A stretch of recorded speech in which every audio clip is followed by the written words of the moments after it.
Welcome back to another episode of A Mental Health Break. I'm your host and author of the book, Mr. Lanci Talks Mental Health, Vincent A. Lanci. And I'm Clare Liscott. Thank you for joining us today, Claire. Today we have another bonus episode of How Writing Helps with a British guest streaming in from the UK. So, why did I create this platform? When I was 21 years old, I was the victim of a hit-and-run accident while on foot.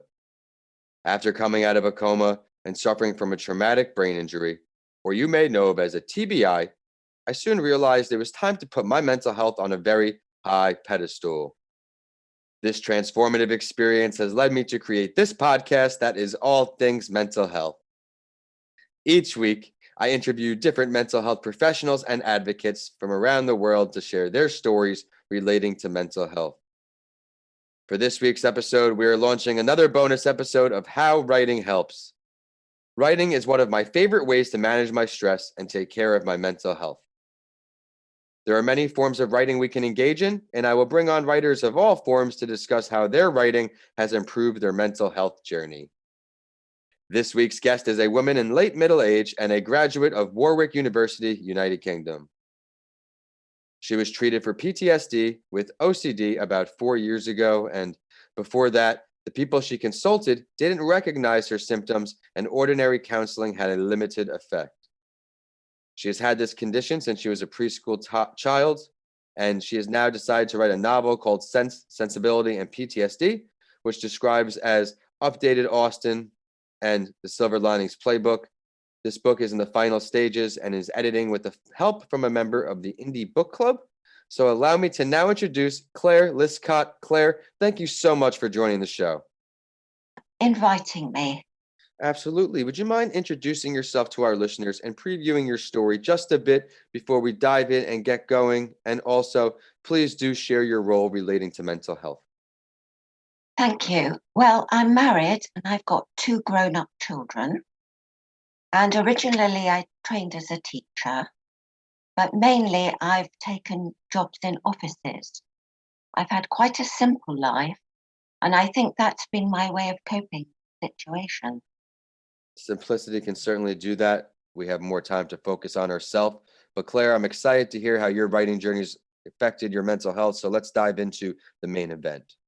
On each episode, my guest and I go over a series of questions to help others improve their mental health. For each bonus series, we will have a series of questions of its own. So you ready to go, Claire? Yes, thank you. Many would agree that the more common or talked about types of mental health disparities are mood disorders, anxiety disorders, or schizophrenia disorders. Which areas did or do you experience the most? Well, it might be worth saying, telling people about a symptom that was unusual and was difficult for people to diagnose. And if you don't mind, I'd talk about that. Please, because yes. It's an unusual symptom. It's thought to be a kind of mixture of something called an intrusive thought, which is like a thought that sort of grips your mind and takes over. And you can get that with PTSD and OCD. And it's a mixture of that and a flashback, which people know about, which is where you go back to a real event that is very traumatic. But as a little child, it's very difficult for them to process that sort of trauma. And so they can have a strange combination of symptoms. Yes. And I'll put this briefly. Have I got a little to go to a character in my book, Marianne, because it's easy for me to talk about a fictionalized version rather than the exact things that happened to me.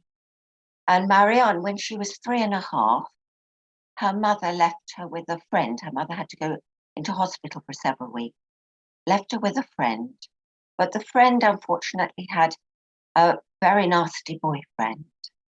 And when Mum came to pick up Marianne was different. She was very withdrawn. Mm-hmm. And she was blank-faced and she started having some strange behavioural problems. Unfortunately, Marianne lost her mum. Her mum died a year later. Marianne couldn't remember anything about the time she spent with that couple that traumatised her. But when she was 19 and a student, there was a traumatic event and she had a big relapse and these strange symptoms, which are that when she was awake, she had nightmares, but when she was awake, she was overcome with terror as if she was a 3-year-old. And she was terrified of envisaging large serpents because the man who was unpleasant, I'm very well aware there are plenty of good people who keep snakes as a pet, but that particular guy was not good. And he used snakes, perhaps to frighten her, because she knew from what her grandmother told her that man kept snakes. Was her character based on your experience? She was frightened of hallucinating giant serpents and feeling them attack her. And that would come over her when she was awake. And there seemed no way to control her mind. So that's the kind of thing that a child, when grown up, this can be a sort of reversal back to a state of being 3 years old. And this is what you experienced? Very similar. I've not used the exact thing because that's traumatic to talk about. Snakes, I'm okay with. Absolutely. Well, thank you for having the courage to share that. But writing is a great way to certainly express ourselves, and it is amazing for our mental health. What is your favorite form of writing? Well, I do like writing fiction, and I've tried to put my experiences in a fictionalized form. And also in my book, I'm exploring a relationship between two people with PTSD. So that's a difficult relationship, but it also can be very supportive. Fiction. I have very big aspirations for my overall writing career, but right now I've really just been working on books to supplement my brand, share my message and my ideas on all of the topics I'm working on. Right now, I'm really focused and narrowed in onto mental health and entrepreneurship as I have the podcast to supplement it.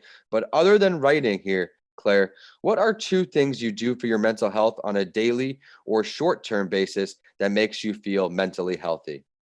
Well, I must admit, the support and encouragement I get from my husband is a great help. Yes. And we've been in lockdown a lot together. And we've been fortunate that we've been okay, and it's been a good experience for us.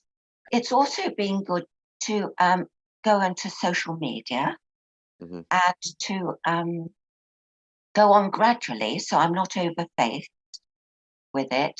Yes. And join the Indie Book Club.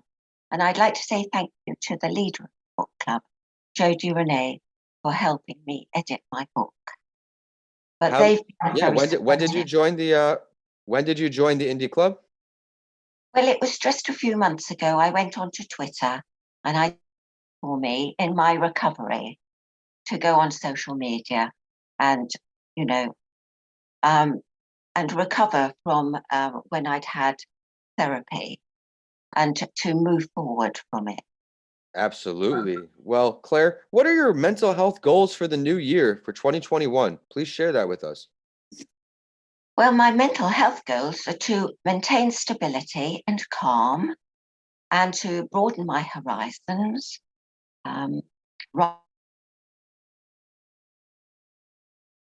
Publish this one, either by myself or to seek an agent. Yes. Did you think you're going to, which way are you leaning towards? Are you leaning towards self-publishing or are you leaning towards going with an agent? I'm not too sure at the moment. I'll see how agents react, but I'm all for self-publishing. I think it's a wonderful opportunity.